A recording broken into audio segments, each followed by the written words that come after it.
On the 16th of January 2024, residents of Bodija Housing Estate located in Ibadan, Oyo State, experienced an earthquake, an alien-like earthquake that they have never experienced before. This earthquake destroyed various houses and cars parked outside. Lives were lost and millions of naira destroyed. Hours later, the government of Oyo State, aided by the media, told Nigerians and the whole wide world that Oyo State was hit by an explosion which emanated from the storage of explosive devices hidden in an apartment by illegal miners in Bodija Housing, Ibadan, Oyo State. And that was all. The government did not give us detailed information. These guys did not tell us what really happened behind the scenes. Well, we conducted a private investigation to really understand what happened, to get to the roots of this particular explosion, and our findings will definitely blow your mind. We unraveled various documents, we noticed a lot of names, and we also tracked down the company involved in this illegal mining and storage of explosive devices. But before we show you these documents and expose a lot of facts for you to see, you need to understand one thing. The activities of these illegal miners in Oyo State isn't something new.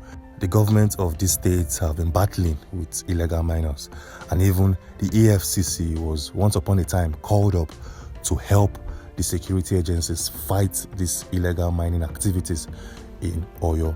Showing right now is a screenshot we took from the official website of the EFCC, where they promised to fight and counter these illegal miners. So this simply means that the security agencies in the state were fully aware of the presence of illegal miners.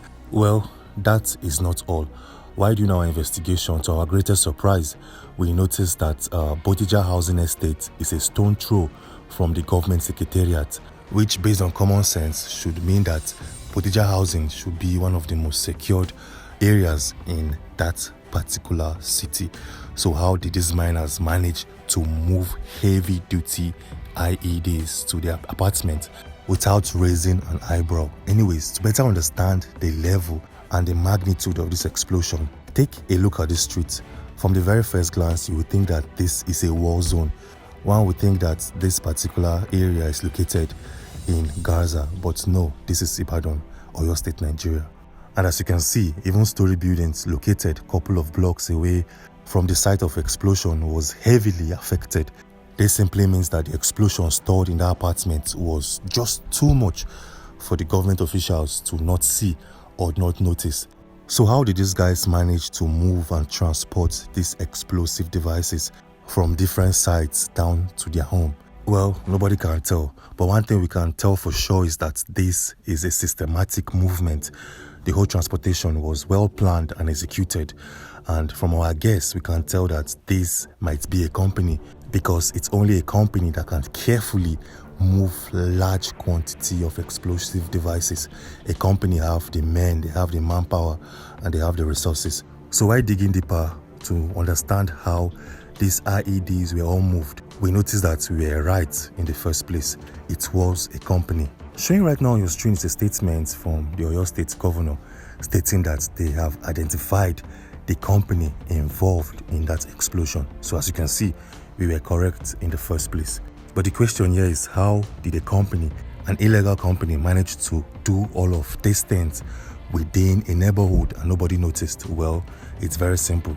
Whoever is in charge of that company might have bribed his way or might have paid to get such a clearance to store heavy IEDs in his apartment. Now, it's time to show you the most interesting part of this whole video. While doing our research and private investigation, we stumbled on something very, very eye-boggling. We noticed that a Malian who was occupying the building where the incident occurred is the leader of an illegal mining company.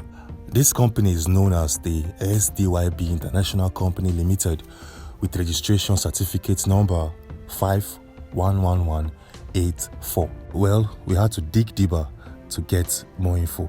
After doing more investigation, we unraveled the names of the directors of this particular company. Showing right now on your screen is the 4 directors. The first name, the second name, and the third name looks like a Malian name, But when you look at the fourth name, the fourth director in the person of Bakari Hakim Oladimeji, that sounds like a Nigerian name. And also when you look at the secretary, that might be a Nigerian, Olaide Ajisaf. So as you can see, even Nigerians aided this company when it was first registered. So if this company was registered with the Oyo State government, why did they term them an illegal mining site?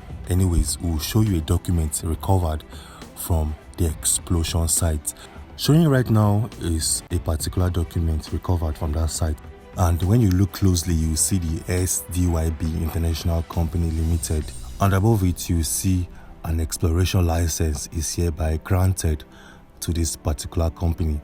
When you go down to the right bottom corner of your screen, you see a particular date, and it's dated 3rd of June 2018, which is about 6 years ago. So it's very, very possible that the license given to this particular company has expired, but they chose to still mine illegally within the state. And now, showing right now on your screen is a commercial register announcement for this particular company. And as you can see, the company SDYB is clearly indicated with a type private unlimited company, and the nature of business it's not specified. And as you can see, the business address is clearly written here with the RC number of 511184 and the registration date, which is the 17th of May 2004. So to prove that these guys are illegal miners and their license have expired, we officially went to the CAC Commission, to their website, to verify and get more info about this company. And when you look at the status, it's showing inactive, stating that visit CAC and update your status. Date of registration is still May 17th of 2004. So it's very, very possible that these guys lost their license but chose to remain in the state and illegally conduct mining, which is almost impossible for a company owned by foreigners to still remain in the country after the license expired. So somebody within the Oyo State security agencies or the government or whatever might have aided these guys, might have supported them to this particular state and stage. Anyways, who knows? But one thing we know for sure is that if you live in Nigeria, definitely you have to look after yourself. As a Nigerian, you provide yourself with drinking water, electricity, good roads, and this time around, you have to provide security for yourself. And if you live in Nigeria, you should know that kidnappers and banditry has increased in tenfold, which simply means that you should keep yourself informed in all the security intels and security data in the country. And that is why we made a video to explain how to survive and escape banditry in Nigeria.